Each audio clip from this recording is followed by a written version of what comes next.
perkataan Ibnu Mas'ud radhiyallahu anhu ya, di dalam kitab Zuhud Ibnu Abid Dunya, beliau mengatakan ad-dunya daruman la darolah.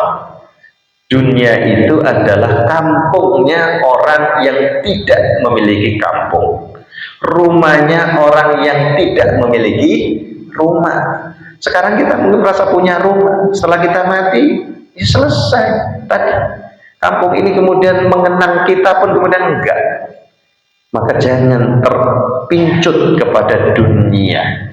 Artinya jangan kemudian dunia itu melekat di dalam diri kita, karena dunia itu juga akan menyibukkan yang lain lalu dan melupakan kita. A'udzu billahi minasy syaithanir rajim. Bismillahirrahmanirrahim.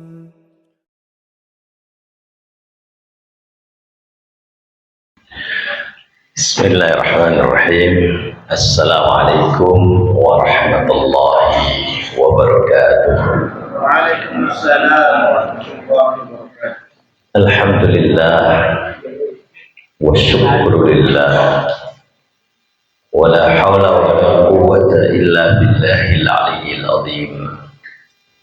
Allahumma salli ala Muhammad wa ala ali Muhammad. Rabbi ishrah li sadri wa yassir li amri wahlul 'uqdatam min lisani yafqahu qawli, amma ba'du. Bapak Ibu yang dirahmati Allah Subhanahu wa taala, puji syukur sudah sepantasnya kita panjatkan hanya kepada Allah semata atas setiap nikmat yang dianugerahkan kepada kita. Wabil khusus nikmat iman dan kehidupan, sehingga kita bisa berhimpun di dalam satu majelis yang insya Allah diberkahi ini.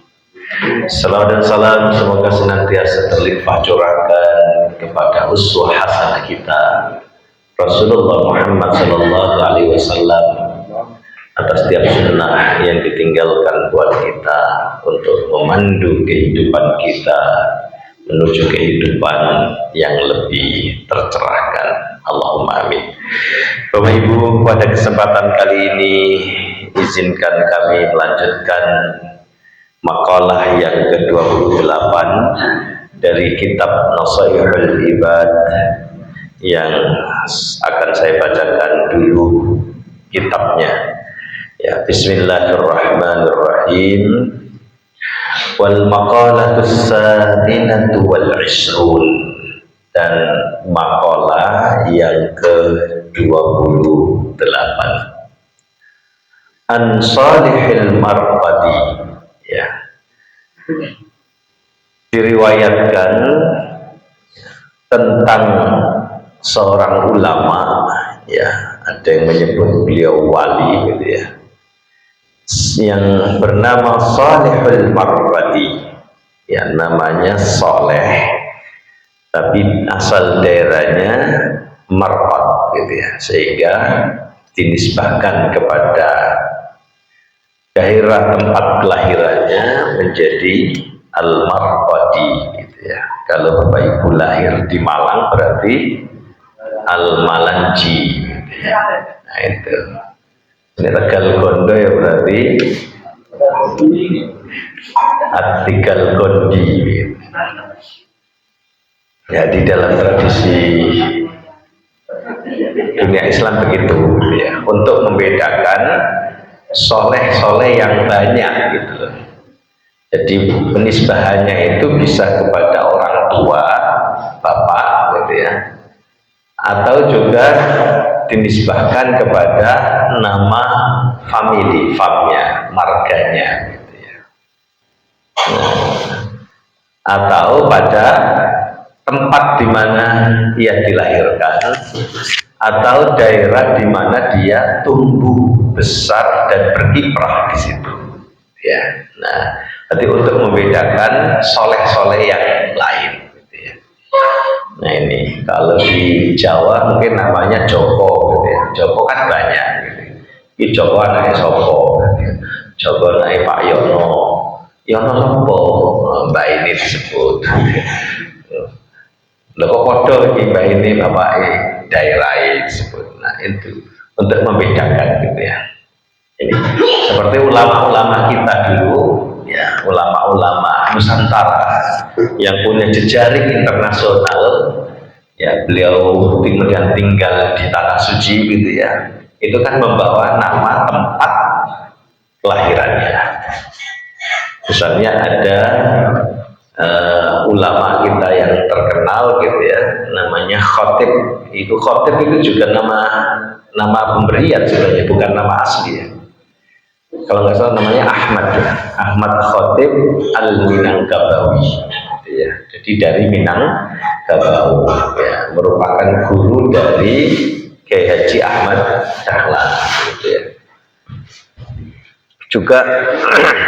Juga ada Syekh Yasin Al-Fadani ya. Fadani itu dinisbahkan kepada daerah kelahirannya Padang gitu ya. Orang Arab itu nggak bisa bilang gitu ya. Jadi Al-Fadani gitu kita ya. Kalau orang Arab mungkin Al-Fadanji gitu atau Al-Fadani. Ya diambil enaknya aja.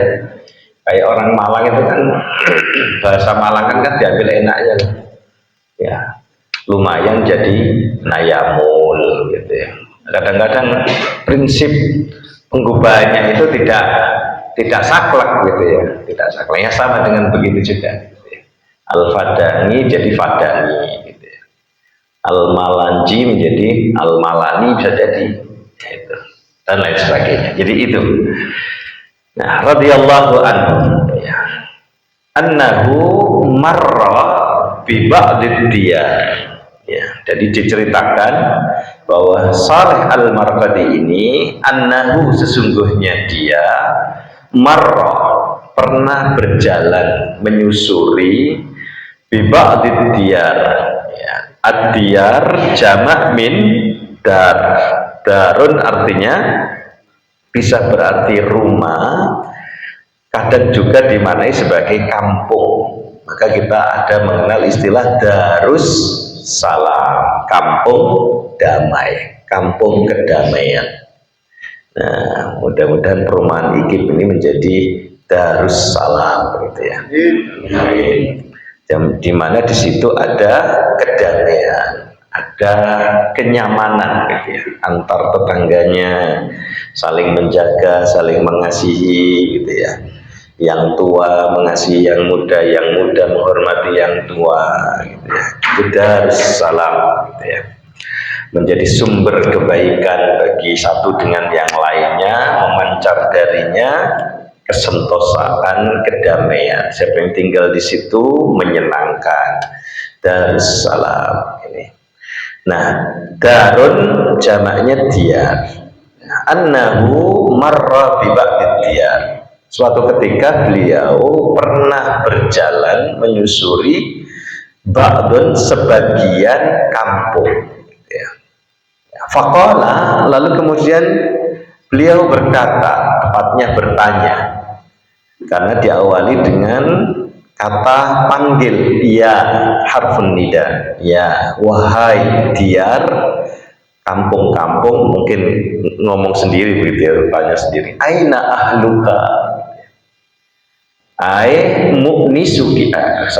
aina ahluki, karena diyar ya, itu dari kata darun jamaknya diyar, kullu jam'in mu'annas. Di dalam bahasa Arab itu setiap jamak itu digenderkan mu'annas, perempuan, yaitu feminin, setiap jamak. Nah, ini kehebatan seorang perempuan itu di situ ya. Sak gagah-gagahe wong lanang ya, iku nek dijamakno dadi wedok. Dalam kaidah bahasa Arab ya, dalam kaidah bahasa Arab ya. Untuk menunjukkan bisa jadi filosofinya ya, bagaimanapun tetap perempuan itu ditinggikan gitu ya. Sesuatu yang itu gendernya maskulin, kalau itu jamak maka itu dimaknai feminin gitu ya. Ini kan, maka salah kalau misalnya ada kaum feminis yang menggugat itu gitu ya.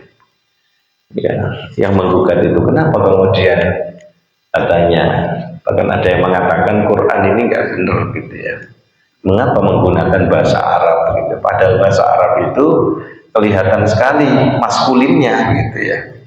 Ya, dia lupa bahwa ada prinsip ini gitu ya. Kullu jam'in mu'annas. Setiap jamak itu mu'annas. Nah itu. Jadi berbahagialah perempuan ya. Apalagi dalam hadis Nabi disebut ummuka, ummuka, ummuka 3 kali gitu ya. Jangan diartikan lain Bapak-bapak ya. Kok ibumu berarti istri pertama, ibumu lagi istri kedua, ibumu lagi istri ketiga, ya jangan dimakna itu. Maksudnya itu ibumu 3 kali baru bapakmu sekali, menunjukkan bahwa perempuan itu demikian mulia gitu ya. Nah ini ya guyonannya kan begitu ya, gagah-gagahi polisi ya, kumisnya tebel kayak terang di jalan di rumah ya mati kutu di depan istrinya gitu ya. Nah ini itu guyonannya gitu ya. Nah beliau berjalan di sebagian kampung, berarti lebih dari 1. Faqala, lalu kemudian beliau bertanya, ya diyaru aina ahluki. Nah ki di sini menunjuk pada kamu perempuan, karena tadi kembali kepada diyar. Ya diyar aina ahluki, wahai kampung-kampung, aina mu'nisuki, di manakah ya penduduk yang dulu tinggal di sini gitu ya, mu'nis ya.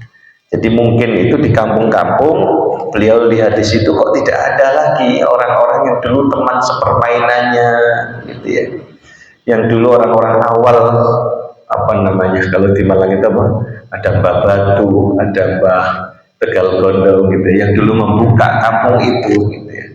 Di manakah mereka gitu ya? Aina mu'nisuki, aina ahlukil awwal, di manakah pendudukmu yang dulu awal-awal tinggal di sini? Ya ini. Wa aina ummaruki, ya ummar ya. Itu seakar dengan kata umrun, seakar dengan kata takmir dari huruf ain, mim dan roh. Amaro ya, jadi amaro yu'ammiru itu bisa bermakna membangun, maka disebut dengan takmir. Itu artinya ya bagian pembangunan.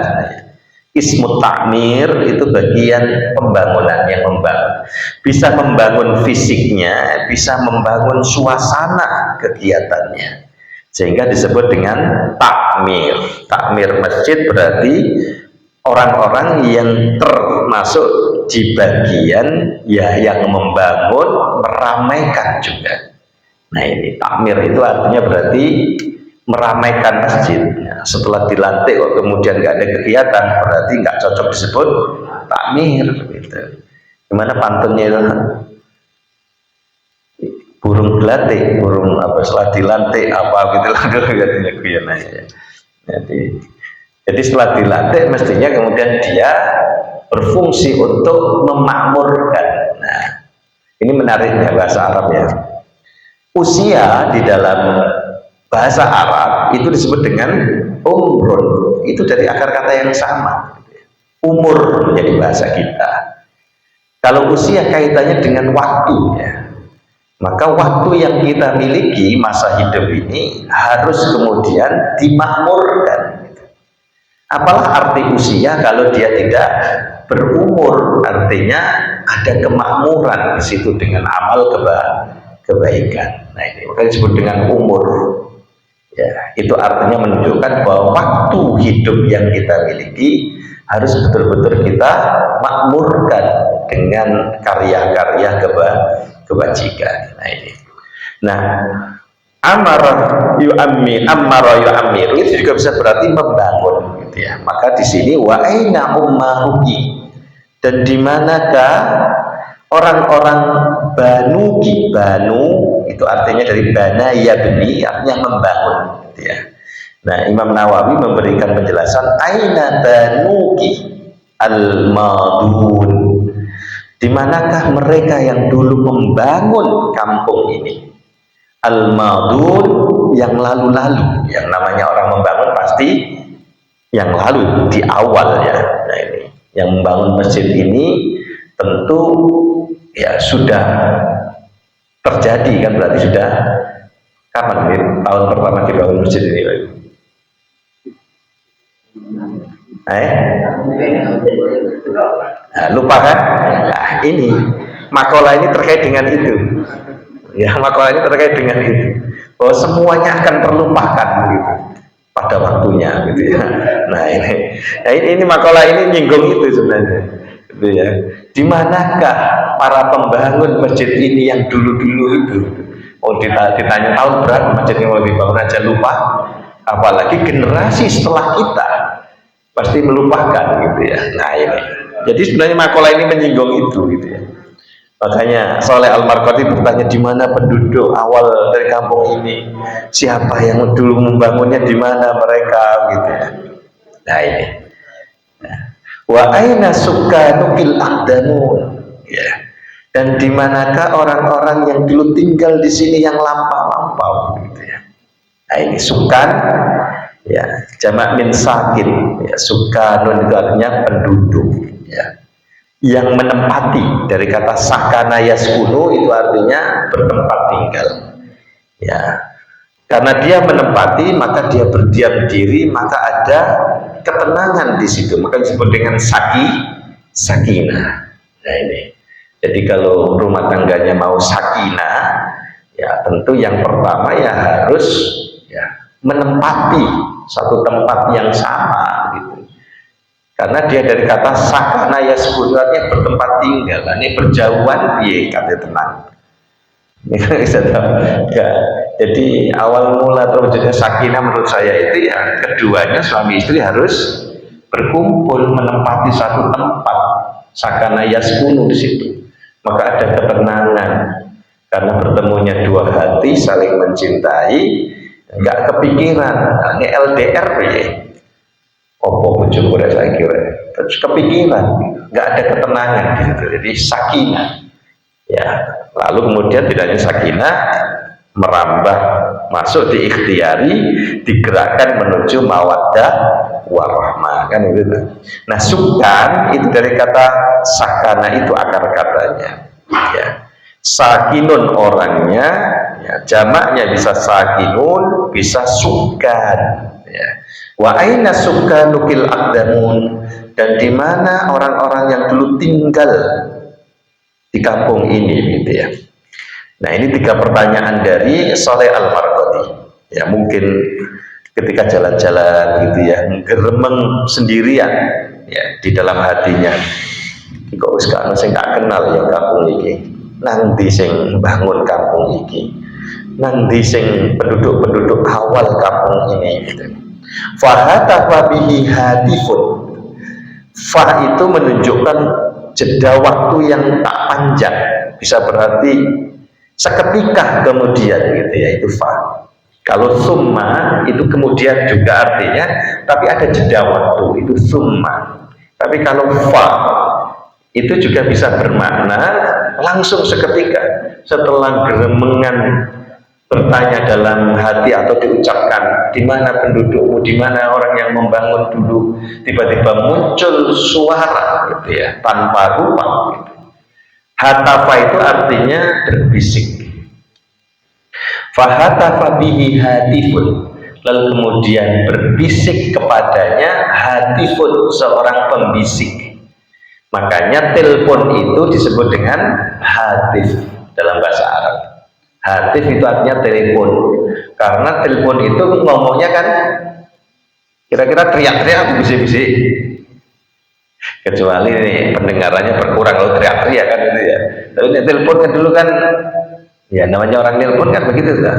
Dan itu apakah langsung berhadapan orang saling berteleponan? Kan tidak, ada suara tetapi tidak ada wujudnya, rupanya di negeri seberang, di pulau seberang, ya kan? Maka disebut dengan hatifun dalam bahasa Arab. Telepon itu artinya hatif. Ya, marokmu hatifik gitu, berapa nomor teleponmu gitu ya. Tapi kalau alatnya sekarang, karena telepon tidak lagi menggunakan kabel tetapi menggunakan gadget ya. Nah, gadgetnya itu disebut dengan jawal. Jawal itu dari kata jawala ya. Tajawala ya tajawal itu artinya berkeliling, berjalan, itu tajawal. Jawal artinya mobile, karena dia alat telepon yang bisa di mobile, yang bisa dibawa kemana-mana gitu. Nah, itu bahasa Arab gitu. Ya, hatif itu artinya telepon. Karena apa? Karena kita berbicara seakan ada yang berbisik di telinga kita melalui telepon itu tanpa ada orang yang langsung berhadapan. Makanya disebut sini fahata bihi hatifun ya. Di bawah ibu bahasa Arab itu sedetail itu ya. Fahata bihi hatifun, maka berbisiklah kepadanya seorang pembisik, aisoha bihi soihun ya, berteriak kepadanya soihun ya, seorang peneriak gitu ya. Subjeknya bahasa Jawanya apa Ibu? Soha yasihu itu artinya bengok gitu. Nah, maka kemudian muncul suara dari seorang yang bersuara soeh ya. Di situ tidak ada alif lamnya tetapi nakiroh ya, undefinitif begitu ya, sehingga sifatnya umum gitu ya.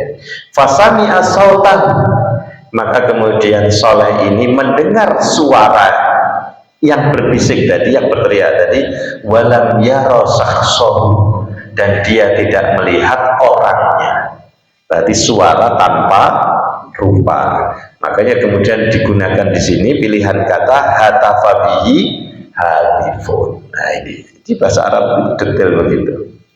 Kalau ngomong ada orangnya namanya takallama ya takallamu. Tapi kalau berbicara berbisik kok nggak ada rupanya itu hatafa namanya. Ya. Hatafa yahtifu hatifun. Nah itu. Kira-kira bahasa Indonesia sekaya itu enggak?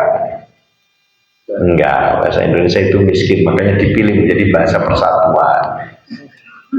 Agar kemudian bisa masuk banyak serapan gitu. Coba kalau digunakan bahasa Jawa atau bahasa nasional kita, selesai sudah. Karena bahasa Jawa itu lebih kaya daripada bahasa Melayu gitu. Ya. Kalau jatuh tiba lungguh gimana apa itu blok nih jatuhnya gini ambro, nih jatuhnya sambil berputar gelundung. Bahasa Jawa itu kaya sekali, nggak bayangkan kalau bahasa Jawa jadi bahasa nasional gitu ya. Pusing itu orang non Jawa itu ya. Ini Bapak Daeng Mangku Langit ini akan angel itu, sulit. Untungnya bahasa Melayu yang digunakan, sehingga serapan-serapan kemudian banyak. Hampir berapa persen ya bahasa Indonesia itu dari bahasa Arab. Bahkan ada yang menyebut guyonannya hatif itu menjadi bahasa Indonesia hati. Hati itu kan teriak-teriak ngomong tapi nggak ada orangnya toh. Nah, guyonannya begitu. Ya, ini. Jadi fasami asal tahu walam yaro sakhsau, maka dia mendengar suaranya walam yaro sakhsau, dan dia tidak mendengar orangnya, tidak melihat orangnya. Jadi mendengar suara tanpa rupa. Apa bunyi dari suara tanpa rupa itu? In qata'at atharuhum, mereka penduduk-penduduk yang dulu pertama kali membangun, menempati kampung ini, in qata'at atharuhum. In qata'a dari kata qata'a. Qata'a itu artinya terputus. Athar jamak min asar. Asar itu artinya bekas, jejak. Nah, itu asar. Maka muncul, dimasukkan kemudian harfuz ziyadah alif nun ya, menjadi in qata'a. Yang qati itu artinya hilang, sirna. In qata'at atharuhum ay alamatuhum, hilanglah sirnalah atharuhum, jejak-jejak, alamatuhum, tanda-tanda mereka. Jadi sing bangun, sing buka kampung Tegal Gondo iki sopo, ya. Di mana mereka? Sudah hilang jejaknya, tidak ada bekasnya, terlupakan. Wabaliyat, nah ini ada sedikit kekeliruan tulisan. Wabaliyat bukan buliyat ya. Wabaliyat aifaniyat, nah, fana itu artinya fana dalam bahasa Indonesia itu kan, jadi fana ya, bahwa semuanya ini akan sirna. Gimana ayatnya itu Pak Deng, bahwa semuanya akan fana kecuali wajhullah gitu ya. Kullu syai'in halikun illa wajhah gitu ya. Tapi menggunakan kata halik di situ, ini fana. Wa kullu fanin gitu loh. Surat apa itu? Surat apa itu ya? Gimana? Ayatnya gimana? Nah, itu kata fan itu dari kata yang sama dengan kata fana, yafni, faniyat itu artinya sirna ya. Jadi wabaliyat, dan hilanglah, sirnalah, tahta turabi ajsamuhum, tahta turab, tahta di bawah, at-turab tanah, ajsamuhum jama' min jism, jism artinya badan, dan hilanglah di bawah tanah jasad-jasad mereka. Jadi mereka yang tinggal di sini di awal-awal membuka kampung ini, menempati, membangunnya, kalau mereka sudah mati, jasadnya ditanam di bumi, hilang sudah, tinggal tulang belulang, artinya menunjukkan bahwa sudah terlupakan. Wa baqiyat a'maluhum qalaidah, dan tersisalah bakok ya, baqiyat itu artinya tersisa, disebut dengan apa? Bakok yabki gitu ya. Maka sisa-sisa itu disebut dengan baqiat gitu ya. Sisa-sisa yang baik namanya al-baqiyatus sholihah. Itu yang disebut dengan al-a'mal as-sholihah. Nah, nanti kita akan coba eksplorasi di sini.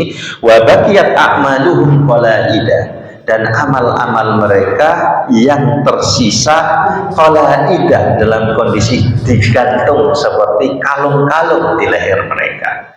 Qalaidah itu artinya atwaqat fi a'naqihim, kalung-kalung yang digantung di a'naqihim. A'naq jamak min unuq, unuq artinya leher.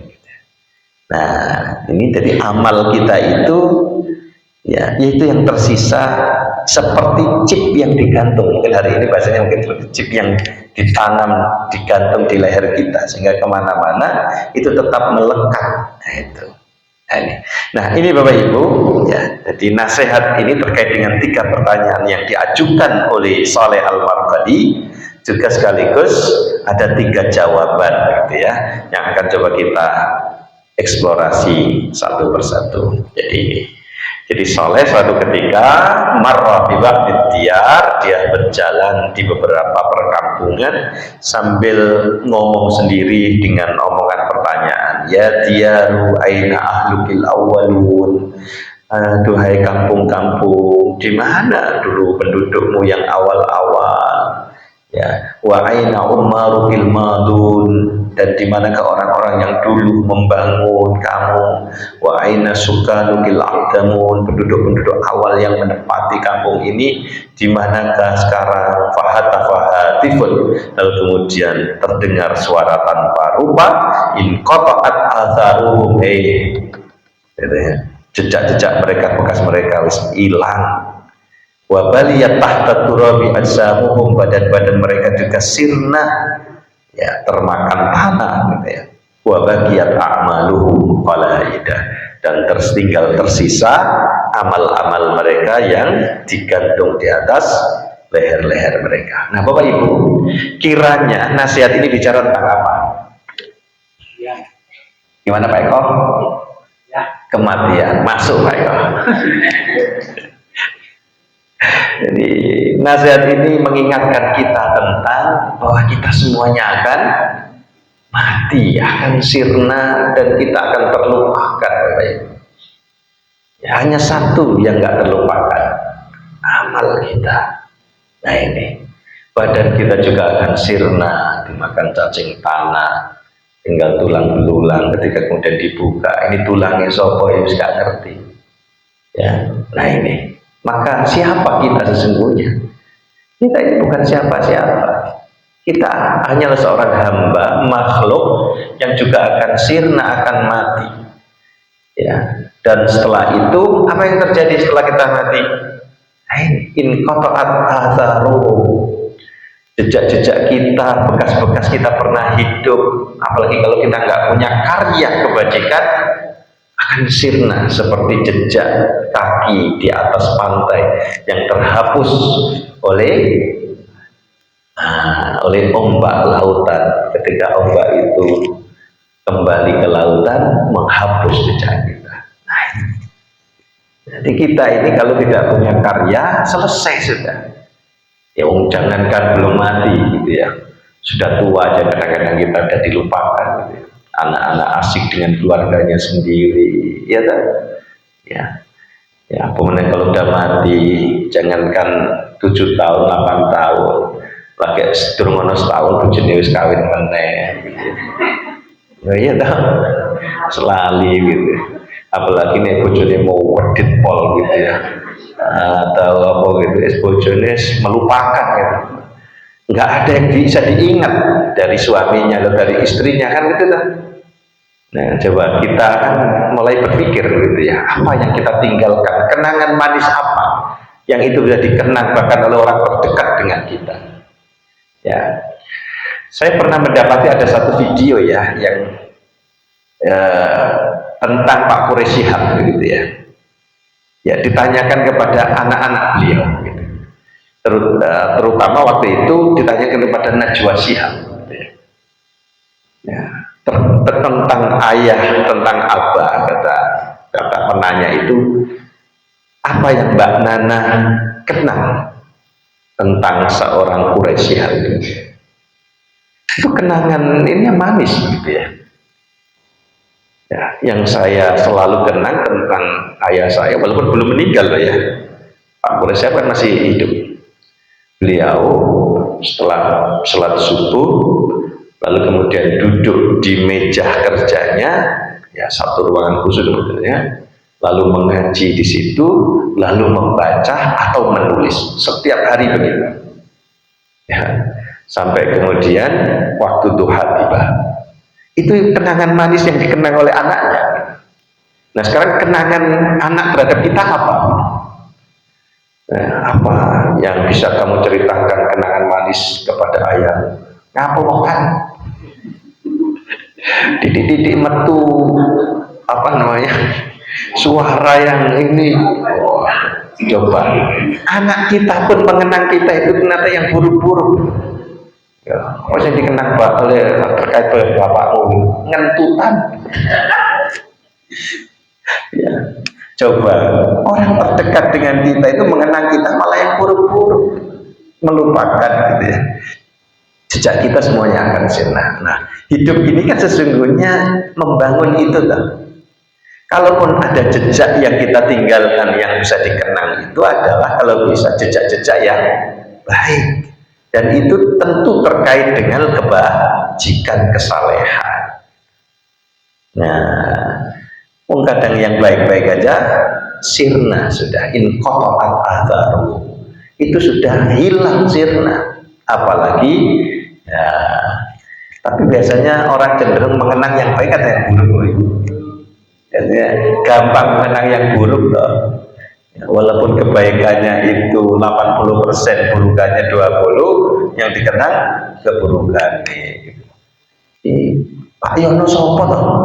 Pak Yono kuwi lho, sing biyen senengane adu ayam lho. Yang dikenang itu adu ayamnya. Pak Yono sapa iku lho sing biyen kuwi ana jalan melewati rumahnya itu kemudian dipageri gitu. Aku dari tanah itu. Yang dikenang itu mesti yang buruk-buruk coba. Nah itu, maka sadarilah gitu ya, mari kita sadari bahwa kita ini bukan siapa-siapa, pasti kita akan hilang jejak kita. In qata'at atharu.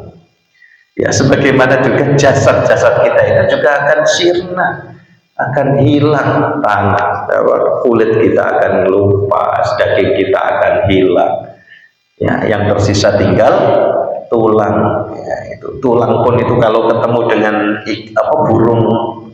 burung apa itu pemakan bangkai itu, saya kemarin lihat di TikTok itu ada burung jenis burung nasar.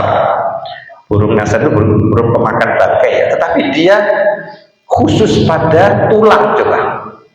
Jadi burungnya agak besar, ya, tapi dia tulang sebesar ini itu bisa masuk langsung ditelan coba. Saya baru tahu dong, ternyata Tuhan menciptakan ada satu burung yang spesialis makan tulang gitu. Dan karena pencernaannya itu asamnya itu luar biasa, sehingga itu bisa menghancurkan dengan cepat tulang itu. Bayangan saya, orang mati itu tinggal tersisa tulang kan gitu ya. Tapi ternyata kalau tulang itu kemudian ketemu burung nasar, itu pun dimakan teman. Dan selesai habis kita nggak punya tersisa. Tapi ada satu katanya yang nggak sirna itu adalah apa itu tulang belakang. Ada satu bagian di tulang belakang itu pun kalau dibakar dengan suhu yang sangat panas sekalipun dia tidak hancur. Dan itulah yang kemudian dalam Al-Quran nanti kita akan dibangkitkan ya berdasarkan itu apa namanya itu ya tulang ekor ya, ada bagian di tulang ekor itu kan katanya kalau mayatnya orang apa yang dikremasi itu ya, orang Konghucu ya, itu dikremasi itu masih ada sisa itu macam bulatan begitu kecil bagian dari, dan itu bisa jadi Allah nanti akan membangkitkan kita dari alam kubur kita itu berdasarkan itu, datanya di situ ya.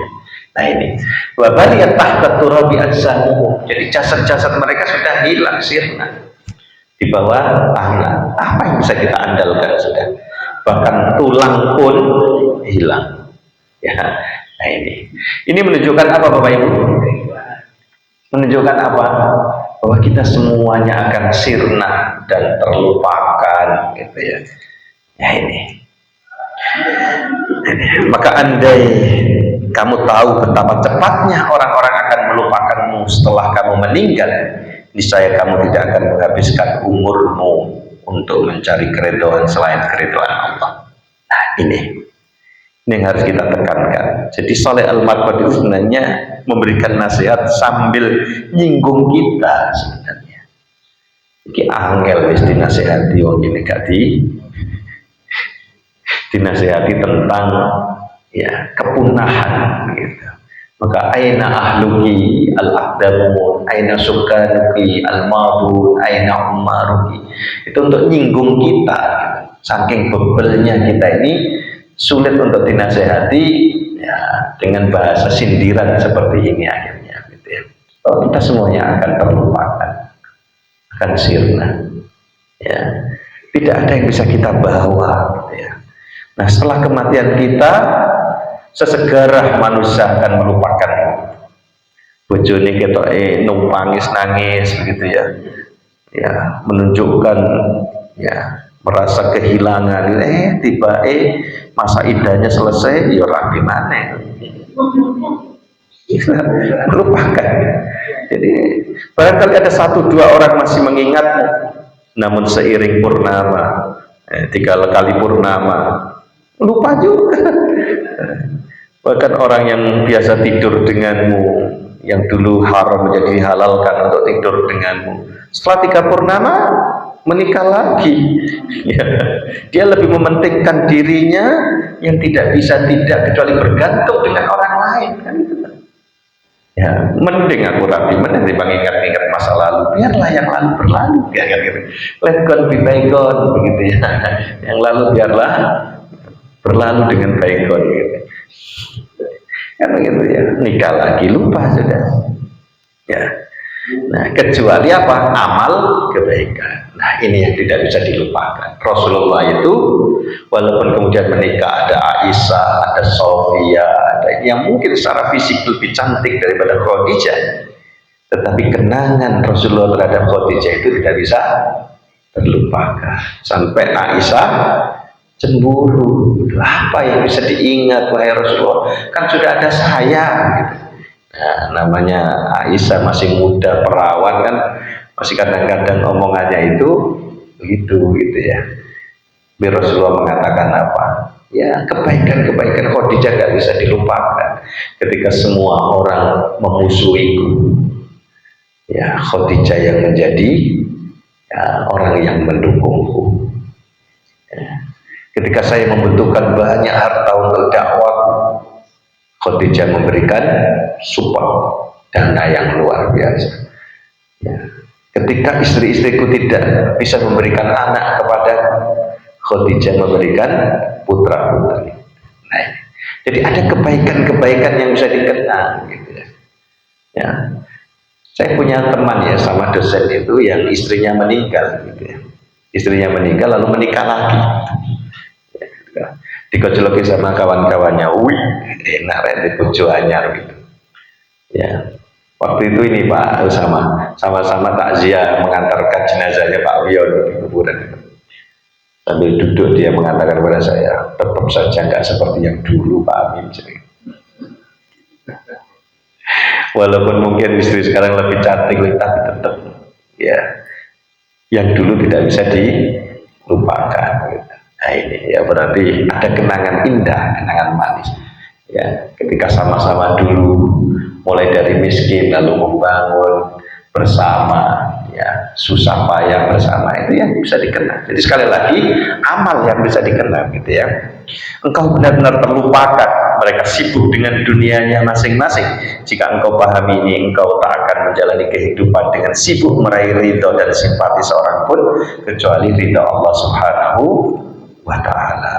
Nah ini, maka jadi teringat ya perkataan Ibnu Mas'ud radhiyallahu anhu ya, di dalam kitab Zuhud Libni Abid Dunya, beliau mengatakan ad-dunya daruman la darolah. Dunia itu adalah kampungnya orang yang tidak memiliki kampung, rumahnya orang yang tidak memiliki rumah. Sekarang kita mungkin merasa punya rumah, setelah kita mati ya selesai tadi. Kampung ini kemudian mengenang kita pun kemudian enggak. Maka jangan terpincut kepada dunia. Artinya jangan kemudian dunia itu melekat di dalam diri kita, karena dunia itu juga akan menyibukkan yang lain lalu dan melupakan kita. Maka dunia itu adalah rumahnya orang yang nggak punya rumah. Artinya biasa saja hidup di dunia ini, nggak perlu ya kita ini melekat hati kita dengan dunia. Rumah yang kita bangun hari ini gitu ya, milik kita, tentu kita yang membangun. Tapi setelah kita mati, ya jangankan nunggu 3 purnama, belum sampai purnama datang, wis rebutan antar ahli waris, lalu kemudian dijual, dibagi, ya kan? Ya terhitung sebagai harta warisan. Padahal kita dulu bangunnya itu, betul-betul sangat detail, gitu ya. Pokoknya bahannya dari ini, begini, melibatkan arsitek untuk menggambar, wah nggak cocok arsitek yang lain, wah dan lain sebagainya. Ya luar biasa, bahan-bahannya harus pilihan, ya harus marmer dari Italia ini, dan lain sebagainya. Jengketek waktu setelah meninggal selesai. Jengketek itu bahasa apa ya? Ternyata selesai. Kayak itu. Saya kadang-kadang kalau ingat begitu ya, saya bangun rumah itu detail loh. Detail itu apa? Saya beli bahan sendiri, saya catat sampai detik ini berapa habisnya, itu ada catatannya gitu ya. Itu nanti saya bayangkan setelah saya meninggal jatuh ke tangan orang lain. Ya, dipaku aja pakunya bengkok gitu ya. Coba nanti itu juga menjadi bahan rongsokan. Ya, artinya setelah itu ya selesai. Ya jatuh ke tangan orang lain. Maka hidup ini ya gantian seperti itu gitu ya. Maka nggak usah terlalu melekatkan hati dengan dunia dan seisinya, karena itu akan berganti. Ya daruman la darolah. Maka mari kita kondisikan diri kita itu seperti orang yang nggak punya rumah, ya, biasa saja. Sehingga kalau kehilangan juga biasa saja. Jadi apakah hati kita melekat dengan dunia kita itu? Itu pas kita tahu ketika hilang. Gimana kira-kira kondisi hati kita? Kalau hati kita ternyata sedih, ya, apa, terpuruk dan lain sebagainya, itu berarti tandanya bahwa hati kita melekat dengan dunia. Ya, oh berarti benar Ustaz ya tadi ya.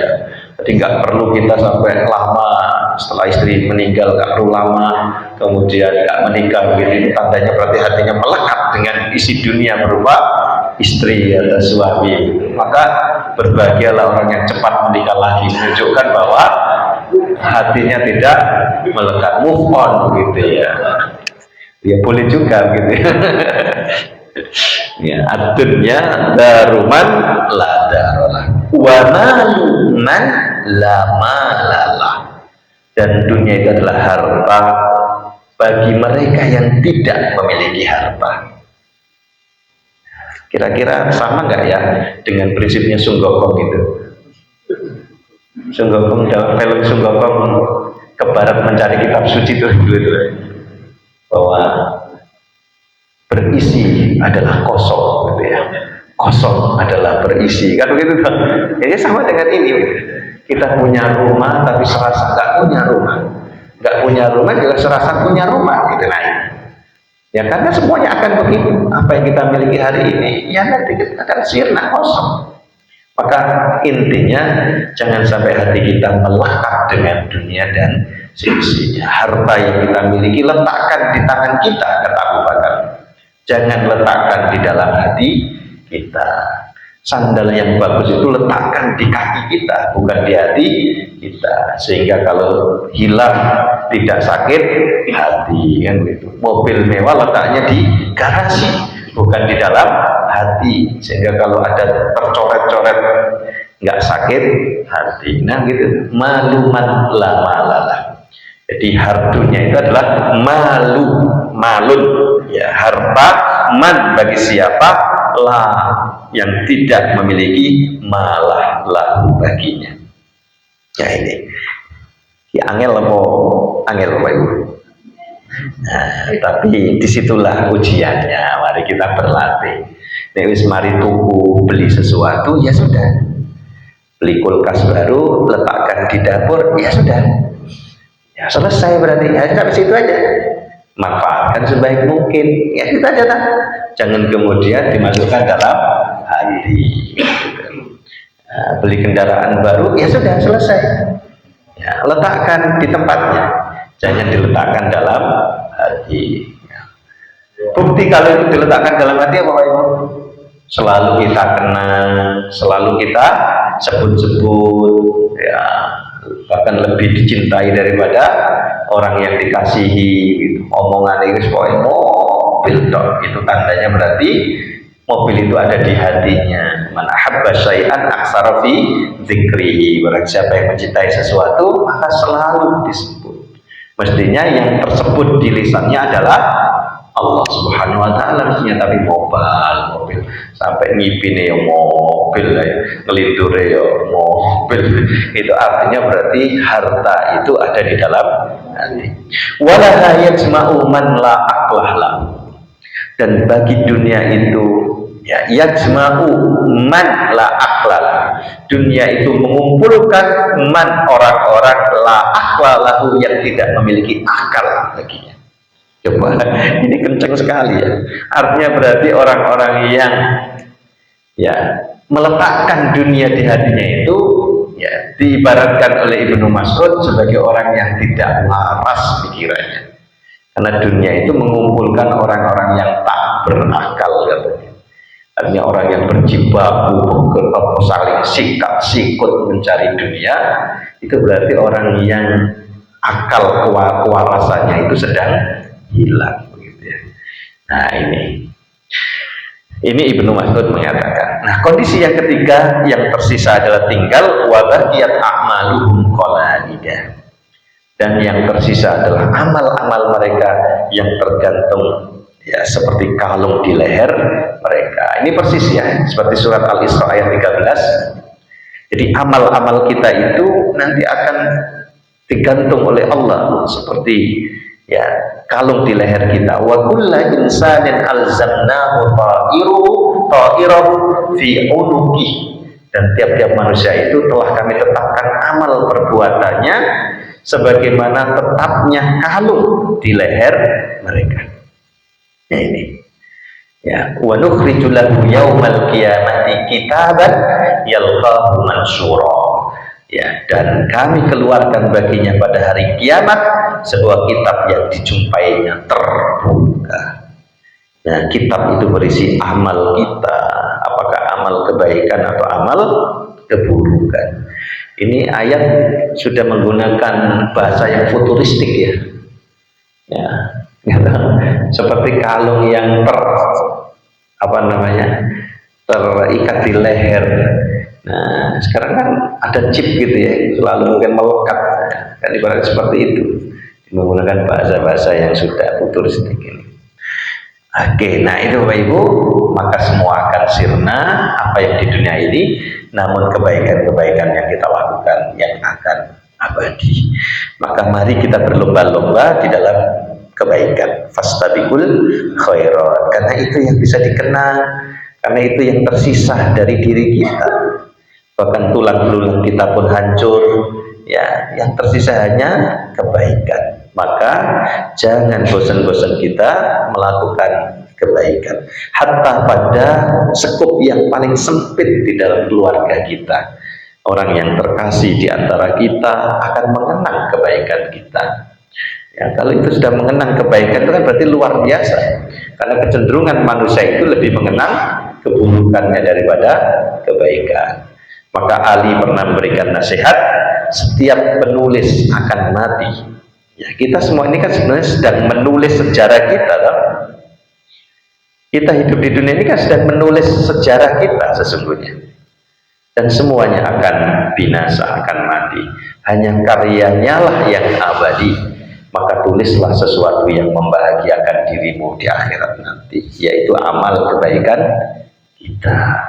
Nah ini Pak Usama ini banyak menulis buku kan, agar ada jejak yang bisa dikenang kan.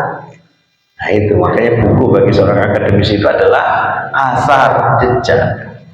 Ya, kita tidak bisa melupakan Hamka sampai hari ini karena ada banyak jejak yang bisa kita baca tentang Hamka, ceramah-ceramahnya yang dikasetkan, buku-bukunya, ya ada tasawuf modern, ya kan, dan sebagainya. Nah sekarang sejarah apa yang sedang kita tulis yang itu bisa dikenang oleh orang-orang setelah kita, yaitu amal kebaikan. Termasuk masjid ini juga merupakan ya al-baqiyatus salihah, jejak asar atau asarus sujud kita yang bisa dikenang oleh orang lain. Ya siapa tahu nanti ya ada yang saya sudah meninggal dunia dan sebagainya, masih ada yang ingat dulu kalau setiap Sabtu begitu, setelah subuh ada kajian Pak Amin yang ngisi gitu. Ini kan lumayan ada yang kenang begitu ya. Iya tahu. Ya. Nggak tahu kalau kemudian terlupakan gitu, kita serahkan kepada Allah gitu kan. Nah itu yang ngaji kitab Nasihatul Ibad, hanya itu yang bisa dikenang gitu, untuk memakmurkan masjid dan lain sebagainya.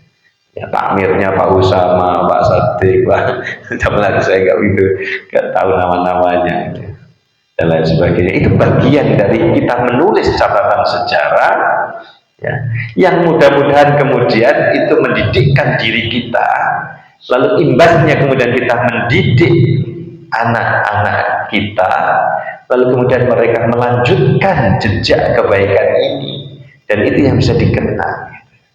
Maka saya sering untuk menutup ya, menasihati teman saya yang sampai hari ini sudah 43 tahun belum menikah gitu, apa yang kamu cari, saya bilang. Karena dia standarnya tinggi, harus cantik, harus ini, saya bilang. Di UNM itu banyak dosen-dosen yang belum menikah, ya sudahlah menikah dengan mereka. Nyari yang cantik semuanya akan sirna gitu. Ya, yang karena yang kita harapkan kan kita punya garis keturunan, kita didik mereka, lalu mereka tumbuh besar mendoakan kita, hanya itu yang bisa kita ini kan andalkan gitu. Waladun salih. Nah, sampai tua terus gak rapi terus karya yang gak punya. Ya kalau ulama yang hebat-hebat dulu memang sengaja tidak menikah karena memang dia menikah dengan ilmu gitu. Ya. Seperti siapa yang gak menikah itu? Ibnu Taimiyah misalnya. Itu sampai harinya tidak menikah. Imam Nawawi, ya bukan Nawawi Al-Bantani ya, tapi Imam Nawawi yang menulis ya syarah Muslim dan sebagainya itu, ya yang disebut dengan al-ulama al-azum, ya ulama-ulama yang bujang gitu ya. Itu karena memang kesehariannya dihabiskan untuk mengajar ilmu, menulis buku dan sebagainya. Nah kalau kita kan nggak bisa seperti itu, apa yang bisa kita andalkan? Ya garis keturunan yang kita didik dengan baik agar dia kemudian menjadi waladin saleh yang mengenang kebaikan-kebaikan kita, melanjutkan estafet kebaikan-kebaikan kita. Saya kira demikian Bapak Ibu. Ya mudah-mudahan nasihat yang sederhana ini diambil dari cerita Saleh Al-Marqadi betul-betul menggugah kita untuk menjadi manusia yang terus belajar menjadi lebih baik. Amin ya rabbal alamin. Aku qouli hadza wa astaghfiruh. Mohon maaf sebesar-besarnya atas segala khilaf. Ya, assalamualaikum warahmatullahi wabarakatuh. Alhamdulillahi rabbil alamin.